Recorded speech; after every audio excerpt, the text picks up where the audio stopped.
જેમ શ્રીમદ ભાગવતજી એ શ્રીનાથજી બાબાનું વાંગમય સ્વરૂપ છે, એમ જ આ સર્વોત્તમ સ્તોત્ર એ શ્રી મહાપ્રભુજીનું વાંગમય સ્વરૂપ છે.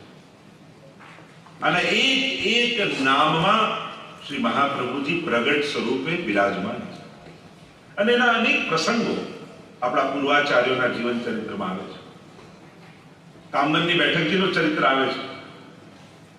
જ્યારે એક વૈષ્ણવે સર્વોત્તમજીનો અખંડ પાઠ કર્યા અને થયું કે મને મહાપ્રભુજી દર્શન આપે ત્યાં સુધી પાઠ કરીશ.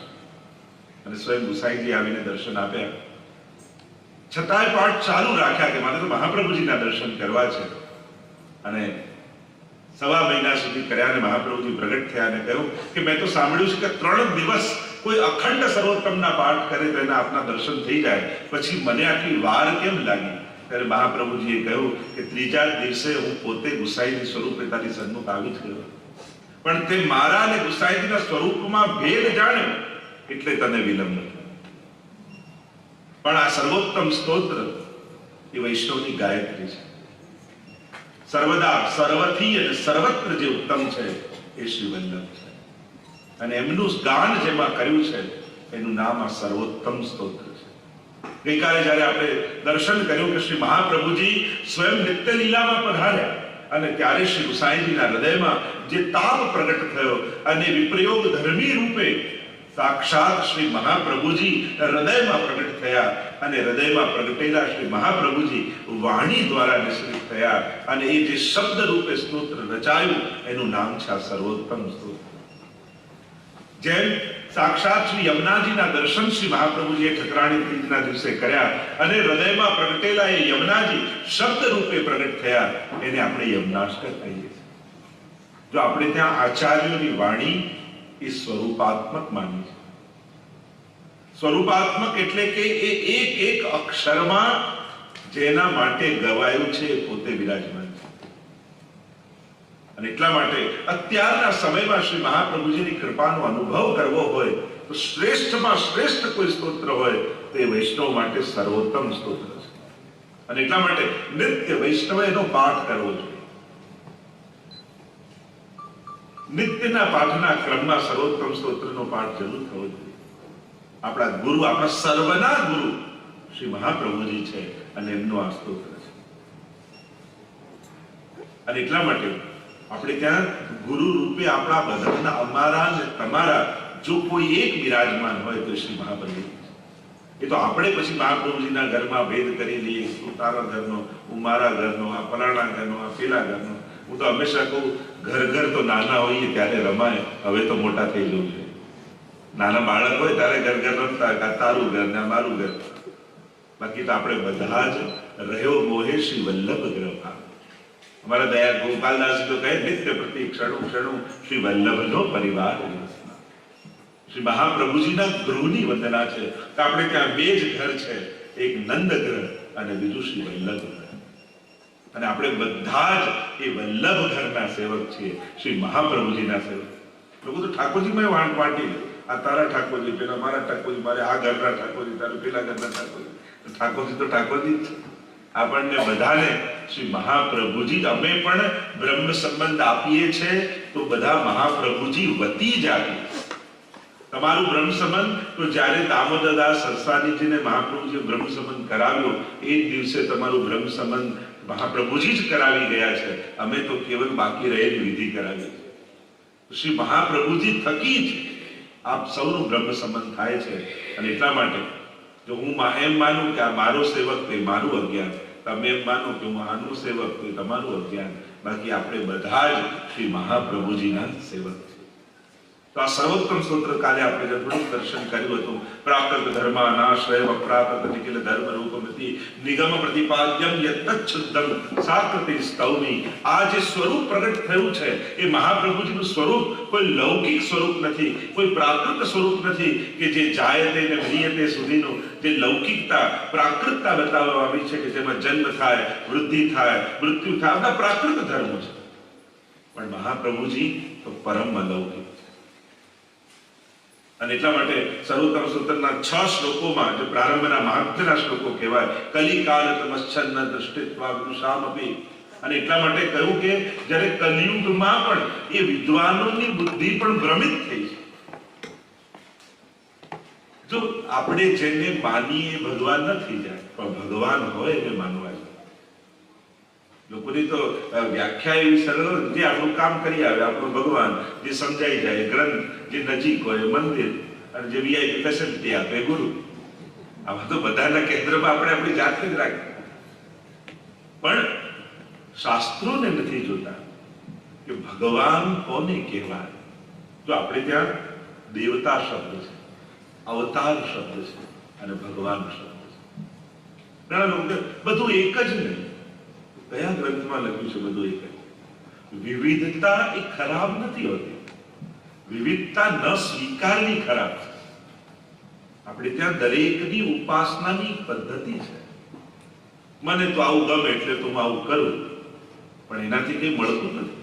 તમને ગમે એ રીતે જ કરવું, એનાથી કોઈ સિદ્ધિ નથી. સ્વયં ભગવદ ગીતા વાંચો, ભગવાન પોતે કહે છે યસ ય વિધિ ઉત્સુચ્ય વર્તતે કામકારક ન સિદ્ધિ વાપ્નોતિ ન સુખમ ન પરામ ગતિ. કે જે શાસ્ત્ર વિધિને છોડી મનોકલ્પિત રીતે ભક્તિ યા સાધના કરે છે, ન સિદ્ધિ વાપ્નોતિ ન સુખમ ન પરામ ગતિ. નથી એની પરમ ગતિ થતી, નથી એને સુખ મળતું, નથી એને સિદ્ધિ મળતું. અને એટલા માટે જેની તમે ઉપાસના કરતા હો એની સેવા યા એની પૂજા કઈ રીતે કરાય એનું જ્ઞાન તમને હોવું જોઈએ. તમને જે ફાવે બધા જોડે એમ જ કરવા લાગો. આપણે ઠાકોરજીના પલ્લા કરીએ, પણ મહાદેવજીને કોઈ પલ્લામાં પધરાવી ઝુલાવે તો મહાદેવજી ગભરાઈ જાય કે હું અજન્મા છું, અમર છું, ક્યારે પલ્લામાં સૂતો નથી, ના કરે છે શું મારી જોડે. તો એનું અપમાન છે. નાના બાળકને જે રીતે ટ્રીટ કરતા હોય એ રીતે વડીલને ના કરાય. નાનું બાળક આવું ઘૂઘરો બતાવી રાજી થાય, કોઈ ગરડા બાપા આવ્યા ને એને ઘૂઘરો બતાવ નાખો મારે, આ એનું અપમાન જ થાય ને. એમ જેની જે રીતે ઉપાસના પદ્ધતિ હોય એ રીતે જ કરાય. પોતાની કલ્પિત મને આવું આવડે ને મને તો આવું જ ગમે હું આમ જ કરું, એ તમારું ગમવું ન ગમવું એ દેવતા કે ભગવાનની પ્રસન્નતાનું કારણ નથી થઈ ગયું. અને એટલા માટે જેની જે રીતે ઉપાસના છે, ઘણા લોકો ગમે તેને ભજો જવાનું તો એક જ ઠેકાણે છે. કયા શાસ્ત્રમાં એવું લખ્યું છે? ગીતાજીમાં તો ભગવાન એમ કે છે તમે જેને ભજો છો એને પામો છો. દરેકના પોતાના લોક છે, દરેકને ઉપાસનાથી કોઈ ગતિ અને સિદ્ધિ પ્રાપ્ત થાય છે. દરેકની ઉપાસનાથી સરખું ફળ નથી. અને આ વિવિધતા છે એ કોઈ આપણા ભાગલા નથી, આ વ્યવસ્થા છે. આપણે કઈ જુદી રીતની વાત કરી તો ભાગલા પણ જુદું પણ ભાગલા ન કહેવાય, એ વ્યવસ્થા કહેવાય. વિવિધતા છે જ. જેનો જેવો અધિકાર એની એની ઉપાસના. તમે ભગવદ ગીતાનું જ્યારે પઠન કરો ત્યારે સ્પષ્ટ ભગવાન સમજાવે છે. તો ધર્મ ભગવાનની આજ્ઞા પ્રમાણે ચાલે, આપણા વિચાર પ્રમાણે ન ચાલે. તમને એમ લાગે કે મને તો આનો આવો જ અર્થ લાગે, તમને લાગી શકે, પણ ભગવાન એવું જ કહેવા માંગે છે જરૂરી નથી. એટલે ઘણી વાર આપણે મારું માનો તો આપણે તારું તારા ઘરના લોકો નથી માનતા, અમે કેમ માનીએ? અમે તો ભગવાનનું માનીએ, અમે તો શાસ્ત્રોનું માનીએ. એટલે આપણે ભલે આપણા વિચારોને થોપવા માંગીએ, પણ ધર્મ એનાથી ચાલતો નથી. ધર્મ એના કાયદાઓથી, એના શાસ્ત્રોથી ચાલે. ભગવાન પણ સ્પષ્ટ કહે છે તસ્માત શાસ્ત્રમ પ્રમાણમ તે કાલે કાલે વ્યવસ્થિતો. ભગવદ ગીતામાં સ્પષ્ટ ભગવાને કહ્યું કે પ્રમાણ કયું, કોની વાત માનવી, ધર્મ અને અધર્મ કઈ રીતે માનવું, કે આ ધર્મ છે ને આ ધર્મ છે, કઈ રીતે નક્કી કરવું? કારણ કે અધર્મ કરનારા પણ એમ કે અમને તો આ આતંકવાદી હોય કે અમને તો આ ધર્મ લાગે છે, તો શું એ સાચા? સત્ય ને અસત્ય, ધર્મ અને અધર્મ નક્કી કોણ કરે? આપણા લોજિક નહીં, શાસ્ત્રો વચન. શાસ્ત્ર વચન જે કહે, શાસ્ત્રો કહે કે આ ધર્મ એ ધર્મ, શાસ્ત્રો કહે આ ધર્મ એ અધર્મ. અને એટલા માટે એટલે કલિકાલતમ અશ્ચન દ્રષ્ટિત્વા વિદુષામપી સંપ્રત્યય વિષયસ્તસ્ય મહાત્મન સમભૂતભુવિ. કલિયુગમાં મોટા મોટા બુદ્ધિમાનોની મતિ પણ ભ્રમિત થઈ ગઈ. જો કલી દોષ જ્યારે આવ્યો ને એટલે દેખાડવાનું, બતાડવાનું, ખોટી રીતે પોતાની વાત સમજાવી દેવાની. અને જે આવો હોશિયાર હોય એટલે આપણે આવું પ્રેક્ટિકલ છે, અને જે સીધો હોય આ તો બિચારો ભગવાનનો માણસ છે, એટલે ભગવાનનો માણસ, જેને કઈ ખબર ન પડતી હોય ભગવાનનો માણસ કહેવાય, અને જેને બધાને શીશામાં ઉતારતા આવડતું હોય એવું પ્રેક્ટિકલ કહેવાય. અત્યારે તો હોશિયાર માણસની વ્યાખ્યા પણ કઈ કરવી એ પણ વિચારની વાત છે. આપણે કે આ બહુ સારો એરિયા, એટલે સારો એરિયા તમે બનો જ્યાં બહુ સંસ્કારી લોકો રહેતા હોય. કે સારો એ જ માનો કે જ્યાં કેવલ પૈસા વાળા જ રહેતા હોય. આપણે સારો ખરાબ નક્કી પણ કઈ રીતે કરીએ? જો કલયુગ એ ખલ ધર્મી છે, એટલે મહાપ્રભુજી પણ એટલે જ કહ્યું ને કૃષ્ણ ખલ ધર્મી છેતરનારો છે. અને અત્યારના સમયમાં બહુ જ સાવધાન રહેવાની જરૂર છે. જો ભટકતા રહ્યા તો દુનિયા ભટકાવતી જ રહેશે. અહીંયા કંકુ ચડાઈ જાવ ને અહીંયા ભગવત ચડાઈ જાવ ને અહીંયા આ ચડાઈ જાવ ને એમાં પોતે ચડી જાય બિચારા આ બધું ચડાવવા કરવા. પણ કંકુ ભગવત આપણું શું કલ્યાણ કરવા? સીધી ને સરળ વાત મહાપ્રભુજી સમજાવે છે કે ઠાકોરજીને પધરાવો, એમની સેવા કર, એમની આરાધના કર અને ઠાકોરજી દ્વારા તારું કલ્યાણ. ભગવાન દ્વારા ઉતાર છે. પણ આપણને સીધી વાત સમજમાં નથી આવતી. આપણને કોઈ ચમત્કાર દેખાય, કોઈ આકર્ષણ દેખાય, કોઈ એટલે આ બધું જોઈને માણસ જયારે પ્રભાવિત થાય છે અને ત્યારે ભટકવા લાગે. પછી ભગવાન ક્યાંય દૂર રહી જાય છે અને બીજે બધે અટવાઈ જાય.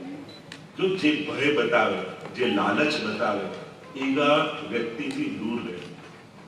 અત્યારના સમય ઘણી વાર લોકો ભય બતાવીને તમને જોડવાની કોશિશ કરશે, ઘણી વાર લાલચ બતાવીને કોશિશ કરશે. આ બધા ખલદર્પો છે. સીધી સાદી વાત છે. ભગવાન દ્વારા આપણો ઉદ્ધાર છે. જે ભાગવતજી, ગીતાજી સ્પષ્ટ રૂપે સમજાવે છે. આપણે જોવા નથી માંગતા, એ વાંચવા નથી માંગતા. ઘણી વાર લોકોને આમ અઘરું અઘરું બતાવીએ તો મજા આવે. એમ કે આ શ્રી કૃષ્ણ શરણમાં તો બધાને આવડે, કોઈ આમ જોરદાર મંત્ર આપો, હટ ને હુટ ને ફટ ને આવા અવાજ આવતા હોય તો લોકોને લાગે આ કામ કરશે. શ્રી કૃષ્ણ શરણમાં મતલબ એટલે લોકોને અઘરું ને વિચિત્ર ગમવા લાગે. સીધું ને સરળ જેનાથી સીધા ભગવાન જોડે વાત થાય, સીધા ભગવાન જોડે બેસાય એમાં રસ નથી. પણ ક્યાંક ફેરવી ફેરવી લઈ જાય તેમ લાગે ક્યાંક પહોંચે. તો સીધી સરળ વાત છે. કૃષ્ણ સેવા સદા કાર્ય માનસી સા પરામતા જે મહાપ્રભુજીની વચનો છે અને વલ્લભના વચનો પર શ્રદ્ધા રાખીને જે જીવ ચાલે. અને એક વાત યાદ રાખો, તમે વૈષ્ણવ છો એટલે ઠાકોરજી તમારો હાથ છોડવા નથી માંગતા. અને તમે વૈષ્ણવ છો એમાં કોઈ અકસ્માત નથી, આ પ્રભુની વ્યવસ્થા છે. તમે કોઈ પણ દેશમાં, કોઈ પણ કુળમાં, કોઈ પણ યોનિમાં જન્મ્યા હોત, તમે વૈષ્ણવ જ થાત. કારણ કે તમે દૈવી જીવ છો અને ઠાકોરજીએ તમને એમની વૈષ્ણવતા માટે સિલેક્ટ કર્યા. એટલે તમે અકસ્માત ના માનતા કે આ કોઈ અહીંયા જન્મ લીધો એટલે વૈષ્ણવ થયો, બીજે ક્યાંક જન્મ્યો હોત તો બીજો કંઈક થાત. ના, તમે ગમે ત્યાં જન્મ્યા હોત તમે વૈષ્ણવ જ થાત. કારણ પુષ્ટિકાએ નિશ્ચય મહાપ્રભુજીએ કહ્યું, મારા વૈષ્ણવોને મારા ઠાકોરજીએ પોતાના સ્નેહમાંથી પ્રગટ કર્યા છે. આ મારી પુષ્ટિ સૃષ્ટિ છે.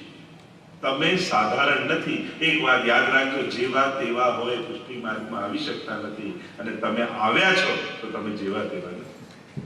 તમે સાધારણ નથી.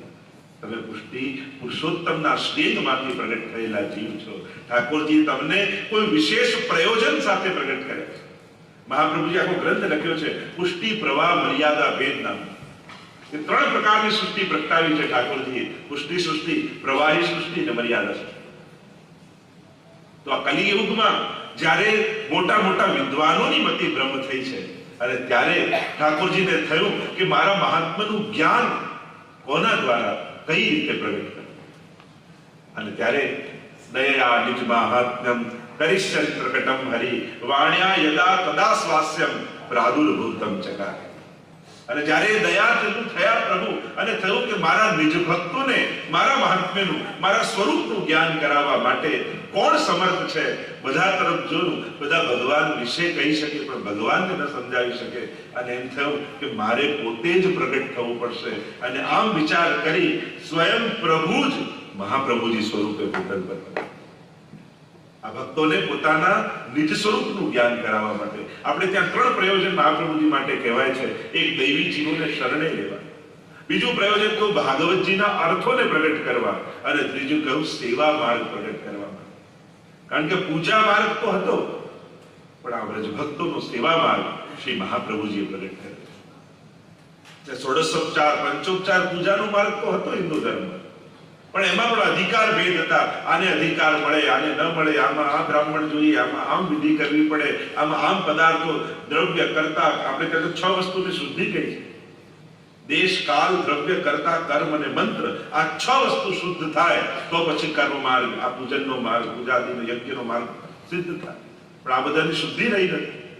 મહાપ્રભુજી સેવા માર્ગ પ્રગટ, અને સેવા માર્ગ એટલે આ મંદિરોમાં બંધાયેલો ઠાકોરજી ત્યાંથી નીકળીને તમારો થઈ જાય. આ મોટા મોટા દેવતાઓને પણ જે નિકુંજમાં બિરાજેલા પ્રભુ સ્વપ્નમાં પણ દર્શન નથી આપતા, એ પ્રભુ તમારા ખોળામાં આવીને રોજ શ્રીંગાર ધારણ કરે, એવો સરળ માર્ગ, એવો સહજ માર્ગ એ પુષ્ટિ માર્ગ. આ તો આપણે વિચારીને ખોટા અર્થો કહીને આ બધું અઘરું, આ બધું ન આવડે, આ બધું તમને ખબર ન પડે. આ વડીલો પેલા જમાનામાં શું કરતા, જવાબ ના હોય એટલે કે તને ખબર ના પડે, આ બધું તું હમણાં ના સમજાવી ના શકે એટલે શું કરે. એટલે ઘણી વાર આપણી આ બધી ગલત ફહેમીઓથી જે સરળ સહજ માર્ગ હતો, સ્વાભાવિક માર્ગ હતો, જ્યાં પરમાત્મા પોતાનું ભગવાનપણું ભૂલી અને તમારા બાળક થઈને તમારા ઘરે રહેવા આવી જાય, એવો સરળ માર્ગ હતો. તો એ સહજ માર્ગ મહાપ્રભુજી પ્રગટ કરે. દુનિયાના ઘણા બધા ધર્મો છે જે બધા કહે કે અમે ભક્તને ભગવાન સુધી લઈ જઈએ છીએ, પણ મહાપ્રભુજી કહે અમે ભક્તને ભગવાન સુધી નથી લઈ જતા, પણ અમે તો ભગવાનને ગોલોક ધામથી કાઢી અને ભક્તોના ઘર સુધી પહોંચાડી દઈએ. એવો દુનિયામાં કોઈ એક માર્ગ હોય કે જે ભગવાનને ભક્ત સુધી લઈ આવતો હોય, તો એ દુનિયામાં એક પુષ્ટિ માર્ગ કે અહીંયા સ્વયં પ્રભુ પોતાનું બધું જ ઐશ્વર્ય છોડે. હવે વિચાર કરો, તમે ગોલોક ધામ જેવું સુખ આપી શકો ઠાકોરજી, એવા શ્રૃંગાર આપી શકો, એવા ભોગ આપી શકો, છતાંય ઠાકોરજી કેમ બધું છોડી અને તમારા રસોડાના 2 બાય 2 ખાનામાં રહેવા તૈયાર થઈ જાય? કારણ ત્યાં તમે નથી ગોલોકમાં, અને ઠાકોરજીને તમારા હાથની સેવા લેવી છે, એટલે પોતાનું બધું સુખ છોડી તમારા ઘરે રહેવા તૈયાર. આપણે એમ કહીએ કે મેં સેવા માટે આટલું છોડ્યું, આટલું કર્યું, પણ તમારા ઘરે આવવા માટે ઠાકોરજીએ કેટલું છોડ્યું એ તો વિચાર કરો. આપણે તો આપણો વિચાર કરીએ કે પ્રભુને માટે અમે આટલું મૂક્યું, પણ પ્રભુએ તમારા માટે પોતાનું નિજધામ, પોતાનું ગોલોક ધામ છોડી અને તમારા ઘરે રહેવા તૈયાર. તો આ પુષ્ટિ માર્ગ સાવ સરળ છે, બિલકુલ સહજ છે, દરેક જીવ કરી શકે છે સેવા. આપણે કેવલ આચાર વિચાર અને અપ્રસનો વિચાર કરી અને ઠાકોરજીથી દૂર થઈ ગયા, પણ આ અપ્રસ અને આચાર વિચાર એ પુષ્ટિ માર્ગનો વિષય નથી, એ તો હિન્દુ ધર્મની આચાર વ્યવસ્થા છે. પણ વૈષ્ણવે બહુ પાડી એટલે આખા હિન્દુ ધર્મના લોકોએ વૈષ્ણવને જ સોંપી દીધું. તો આ આચાર વિચાર, પવિત્રતા, શુદ્ધતા એ તો સમસ્ત હિન્દુ ધર્મ માટે છે. પુષ્ટિ માર્ગમાં અપ્રસ માટે કોઈ ગ્રંથ નથી. મહાપ્રભુજી કોઈ ગ્રંથ લખ્યો છે અપ્રસ કઈ રીતે પાડ્યું? ના.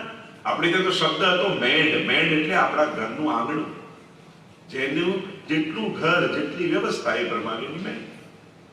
પણ આપણે અપ્રસ કહીને ઘણાના મનમાં તો એવી બીક બેસાડી દીધી છે કે આપણને તો આ બધું ફાવે જ નહીં. તો અપ્રસ એ પુષ્ટિ માર્ગ છે જ નહીં. અને અપ્રસનો સાચો અર્થ થાય અપ એટલે પ્રભુ, અને પ્રભુના રસમાં ડૂબી જવું એ જ અપ્રસ છે. આપણે અપ્રસ છોવાય છે કે કોઈ અડી જાય છે એટલે નહીં, પણ આપણું ધ્યાન ઠાકોરજીને છોડીને પેલા વ્યક્તિમાં ગયું એટલે છોવાઈ ગયું કે તું તો ઠાકોરજીની સેવામાં હતો, તને ખબર કેમ પડી કોઈ અડીને ગયું? પેલું કહેતા ને કે એક સ્ત્રી પોતાના પ્રિયતમને સામે જોયો ને અને એને મળવા દોડી, અને નીચે કોઈ નમાજ પડતો હતો વ્યક્તિ, એની પીઠ ઉપર પગ મૂકીને જતી. જ્યારે પાછી વળીને આવી ત્યારે કોઈ નમાજ પડતો હતો, એને કહ્યું તને આટલું બહાર ના રહ્યું, હું નીચે નમાજ પડતો હતો અને મારે પીઠ ઉપર પગ મૂકીને જતી. ત્યારે પેલી કન્યાએ કહ્યું કે હું તો મારા લૌકિક પ્રિયતમને મળવા માટે દોડી હતી, તોય મને ભાન ન રહ્યું કે નીચે કોઈ હતું. તમે તો તમારા અલૌકિક પ્રિયતમને મળી રહ્યા હતા, તમને કેમ ખબર પડી કે ઉપરથી કોઈ ગયું છે? આ તમારું ધ્યાન ભંગ થયું, એમાં જ તમારી આ અપ્રસ તૂટવી એટલે ભગવાનમાંથી આપણું ધ્યાન લૌકિકમાં જવું એટલે આપણી અપ્રસ થવા. તો આપણી જે એક પ્રાચીન આપણે મર્યાદીઓને જોયા, એ લોકો એ રીતે જીવતા, એમને વંદનીય છે. પણ આજે ન્યુઝીલેન્ડમાં રહીને, ઓકલેન્ડમાં રહીને મારે ઠાકોરજીની સેવા કરવી છે, કેમ કરાય? તો એના જ રસ્તા છે. આપણે એવા મોટા લોકોને જોયા છે, આપણે માની એ લોકો જ વૈષ્ણવ કહેવાય એમ નથી. એક માળા પહેરવે એ પણ વૈષ્ણવ છે, એક યમનાષ્ટક કરે એ પણ વૈષ્ણવ છે, એક વાર જેના મુખમાં પ્રભુનું નામ આવે એ પણ વૈષ્ણવ છે. વૈષ્ણવતા તો વૃત્તિ છે. અને એટલા માટે જે વધારે કરતા હોય એમણે ઓછું કરતા હોય એમને પણ નાના નહીં ગણો. આપણે એક અપરાધ છે. આ લોકો તો મિશ્રી ધરે, અમે તો સકડી ધરીએ. તો સકડી ધરવાથી કોઈ મહાન નથી થઈ જતું. આ તો આપણું સમર્પણ છે. એટલે જે વધારે કરતા હોય એને ઓછું કરતા હોય, નાના કરી અને એનું અપમાન પણ નહીં કરવું, અપરાધ છે. ઠાકોરજીનો કોઈ પણ વૈષ્ણવ સાધારણ નથી. ઠાકોરજીને બધા જ વધારે પ્રિય છે.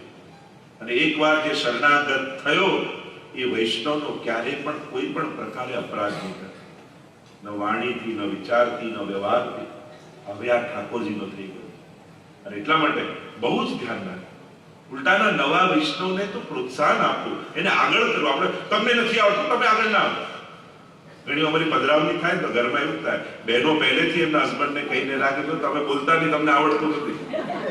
બાળકો તો તું તો દૂર જ રહેજે. એટલે પહેલેથી એવું પ્લાનિંગ કરીને રાખ્યો હોય, એને નજીક બોલે તો નજીક ના આવે. અમને તો ક્યારે થયું શું છે, તો પહેલેથી એવી ટ્રેનિંગ મળી ગઈ હોય છે. અને અમારા પક્ષે પણ વિચારવાની જરૂર છે, કારણ કે અમારા પક્ષે પણ એવું કંઈ ન થાય. કારણ કે ભય ક્યાંક અમારા પક્ષેથી પણ શરૂ થયું કે અપરાધ થઈ જાય, બીક થઈ જાય, નારાજ થઈ જાય. 24 કલાક ગુસ્સામાં જ અમે રહેતા હોઈએ તો ન અડાય. તો ખાલી અપરસમાં ઠાકોરની સેવામાં હોઈએ ત્યારે લોકો એવા ડરી જાય, અને આપણે પણ બાળકને દૂર રહે દૂર રહે દૂર રહે કરીને એવું કરી કે એવો દૂર જાય કે પાછો જ ના આવે. અને પછી એમ કે હવે આવતા નથી આ લોકો, તો તમે બગાડ્યા. અને એટલા માટે નાના બાળકો પણ ઠાકોરજી નજીક આવે પ્રયાસ કરો. જો દૂર જાવું કરશો તો પછી કાયમ માટે દૂર થઈ. બાળકને એમ ના લાગવું જોઈએ કે ઠાકોરજી મમ્મી પપ્પાના, એને એમ લાગવું જોઈએ કે મારા પણ ઠાકોરજી છે. આવું ફિલિંગ ઘરમાં આપવું પડશે. એટલે ખૂબ વિચારવાનો અત્યારે સમય છે કે અત્યારના સમયમાં આ દેશમાં રહી આપણે કઈ રીતે પુષ્ટિ માર્ગને જીવવો. કારણ કે જો બરાબર રીતે વ્યવહાર ન રાખ્યો તો ક્યાંક 25 વર્ષે એવો તો સમય નહીં આવે ને કે જ્યારે તમે આ દુનિયામાં નહીં હો ત્યારે તમારા ઠાકોરજી જાપીટીમાં બાંધી આ બાળકો બધા હવેલીઓમાં પધરાઈ આવશે. જો તમારી આવતી પેઢીમાં આ વૈષ્ણવ ધર્મ રહેશે એ ખાતરી કરી. અને એટલા માટે ખાસ જેના ઘરે નાના બાળકો હોય એમને પાઠશાળામાં મોકલો. નાના બાળકોના ક્લાસીસ ચાલે છે, અચૂક મોકલો. ભલે ને ગમે ન ગમે મા બાપે તૈયાર કરી એને મોકલવા દો. કારણ ઘરે તમારું કદાચ નહીં માને, પણ અહીંયા શીખવાડવામાં આવશે ને તો એ ચોક્કસ કરશે. એને એમ થાય કે મમ્મી પપ્પા તો કાયમ કે કયા કરે, પણ એને અહીંયા મોકલશો તો તમે બાળકો આપશો અને એ ટીચર્સો તમને બાળકને વૈષ્ણવ બનાવીને પાછળ આપશે. તમારા ઘરમાં એક વૈષ્ણવતાના સંસ્કાર જીવતું બાળક આવશે. તો આ ધરોહર આવતી પેઢીમાં આપણે આપણા વડીલોએ આપણા સુધી આ ધર્મ પહોંચાડ્યો. હવે આપણી જવાબદારી બને છે કે આવતી પેઢીમાં આપણે મૂકો. અને એટલા માટે દર મહિનાનો સત્સંગ હોય, હું તો કહું અઠવાડિયે બી કોઈ એક એવી જગ્યા કરી કે આપણા ફેમિલી સાથે બધા ભેગા જતા હોય. થોડોક બાળકો મોટા થાય, બાળકો ક્યાંક થાય, વાઈફ ક્યાંક જતા હોય, હસબન્ડ ક્યાંક, બધા છૂટા છે. અત્યારે તકલીફ જ એ છે ને કે આપણા મોબાઈલમાં કોન્ટેક્ટની લિસ્ટ વધતી જાય છે, રિલેશનો ઘટતા જાય છે, સંપર્ક વધ્યા છે, સંબંધો ઘટે છે. તો શ્રી મહાપ્રભુજી આ 3 કારણથી ભૂતલ પર વધાર્યા છે. સેવા માર્ગ જગતમાં પ્રગટ કર્યો છે અને આ સેવા વ્રજભક્તોની રીત અને પ્રીત આપીને કરી. સેવા રીત પ્રીત વ્રજજન કી જનહિત જગ પ્રગટાય, પ્રગટ ભય માર્ગ રીત. આ રીત અને પ્રીત વ્રજભક્તોની આપી. જો ભક્તિ કઈ રીતે કરવી તો નારદજીએ ભક્તિ સૂત્રો લખ્યા છે અને એમાં લખ્યું છે યથા વ્રજ ગોપિકા નામ.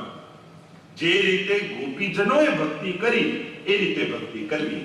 તો આપણો જે સેવા ક્રમ છે, આપણો જે માર્ગની રીત છે એ શું છે? યથા વ્રજ ગોપિકા નામ. જે રીતે વ્રજ ભક્તોએ પ્રભુને લાલ લડાવ્યા વ્રજમાં, બસ એ લાલ લડાવા એનું નામ જ આપણી અષ્ટયામ સેવા. જે યશોદાજી ઠાકોરને જગાવે તો એ મંગળા, શ્રૃંગાર કરે શ્રૃંગાર, છાક બાંધીને આરોગ્ય ઠાકોર વનમાં જઈને આરોગ્ય ઈચ્છા રાજભોગ ઓડી જાય અનવસર, પાછા વ્રજભક્તો શંખનાદ કરીને જગાવે ઉત્થાપન, ફરી ઠાકોરજી ગાયોને લઈને પાછા નંદાલય તરફ આવે, સંધ્યા આરતી ભોગ સંધ્યા, અને પ્રભુ પાછા શયન ભોગ આરોગ્ય અને શયનના દર્શન વ્રજભક્તો કરે શયન અને પ્રભુ ઓડી. આમ ઠાકોરજીની જે ડેઈલી રૂટીન છે, દિનચર્યા છે, આપણે ઘરે સેવા કરતા કરતા એ દિનચર્યાને વ્રજભક્તોની જેમ ઠાકોરજીને લાલ લડાવે એ આનંદનો અનુભવ કે જે આનંદ વ્રજભક્તોને સારસ્વત કલ્પમાં મળ્યો હતો એ આનંદને ફીલ કરીએ.